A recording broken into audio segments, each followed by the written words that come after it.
this is Jake with Politics by Jake, and I am, as always, your political host, your reporter, and your commentator. And this is part two of a series of videos about what I foresee, and some observations, and some commentary on that. So let's get going. In the days of the Berlin crisis, in the days of the Cuban crisis, it was General Lucius Clay who told President Kennedy that the only way you can deal with the Russians is from a position of strength.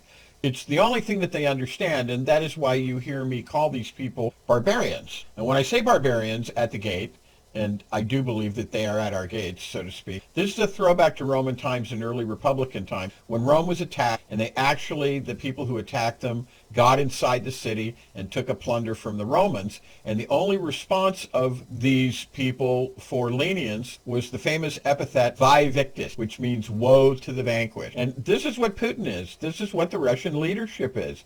They are barbarians. They are criminals. You cannot deal with them as reasonable men because they are criminals, and with only the merest of transactional exceptions, they are not reasonable. And if they appear reasonable on a topic, it's because they are being deceptive, and they intend to use the other side's willingness to be peaceful, which they already know, to their own benefit.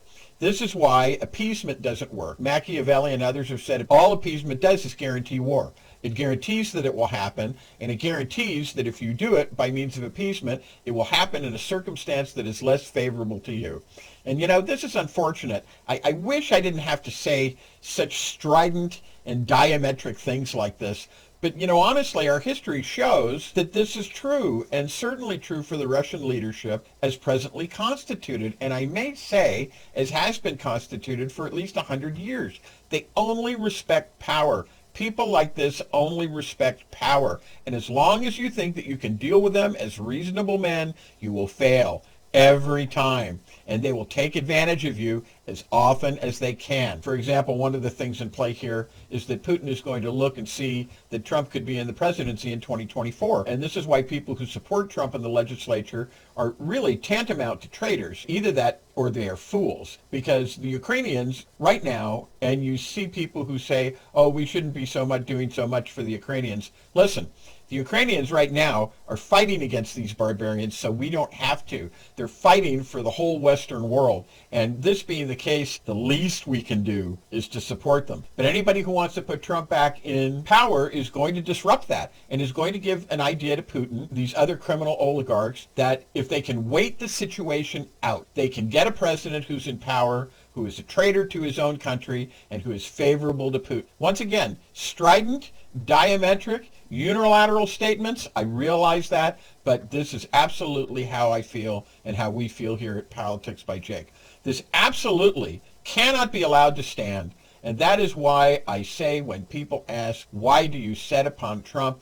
I do it because he's an existential threat to this country. And when I say that, I mean that through him, by ways and by means, this country will be destroyed, because he brings out the people within it who basically want to destroy the country by their actions. And it's like Occam's razor, the old medieval concepts like Sherlock Holmes. Sherlock Holmes basically said that after you have all the facts, the simplest solution is usually what the answer is. And that is to say they actually want to destroy the country. Or perhaps I should say they don't care if the country is destroyed. And I think that in this they are really just not thinking very far ahead of their own desires for power. But they don't care if the country is destroyed for the sake of their own power. And I care about the country. And that is why I identify and qualify these people as barbarians, because to me, that's what they are. And if they are allowed to advance, they will absolutely and positively destroy the country. If they do, as I said before, anarchy and chaos will come in the wake of that destruction, and they will leave you with only your eyes to cry with. This being the case, we can't rest on our laurels because the threat is still plainly out there. The Steve Bannons of the world are out there, for example. The Carrie Lakes of the world are still out there, for example.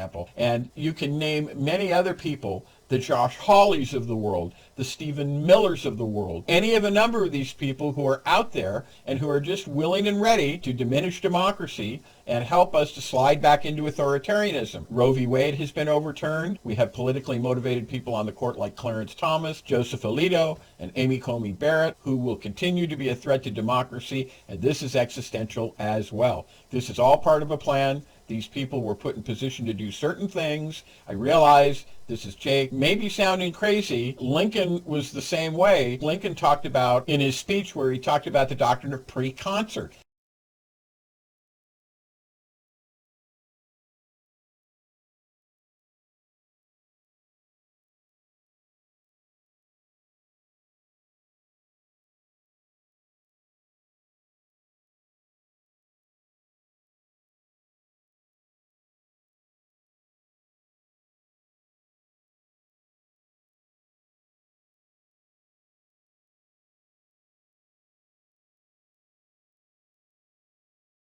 You might want to go into that and go over that briefly. He said, when we see all the actors and they all have part of the larger plan and the pieces that they bring together all fit together, we have to say that there's a secret combination going on. You have no choice but to say that. Now, amongst the Democrats, you have the ultra-left, and they are sometimes called the fratricide caucus.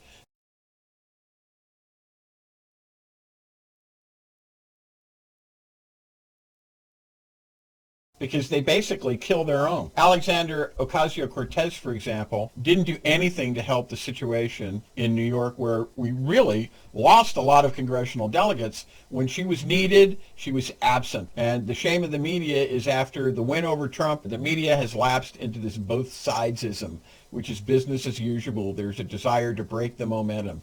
They didn't tell you that inflation was a worldwide phenomenon. They didn't report it. They just let the Republicans run wild with it. Ornstein, I've mentioned this before in another video, of the American Enterprise Institute, has told us that there were polls that were concocted to act like things were normal until the last couple of months, and then to go crazy and show their true colors of one side over the other. Off the deep end in favor of the Republicans. NBC's own man, Steve Kornacki, followed Real Clear Politics. In the case of the media, it is a deliberate decision to distort reality in favor of this both sidesism, which is to say that, oh, all of the parties, they're all the same. Democrats, the Republicans, they're all the same. And part of that was to fabricate this red tsunami rhetoric. On the poll side, it's just faking it. So you will hear me talking more about these things. I'm throwing some things out there. We may well focus on these things again, but I want to put these things out there because we've had a great situation in 2022. It could have been better. In 2024,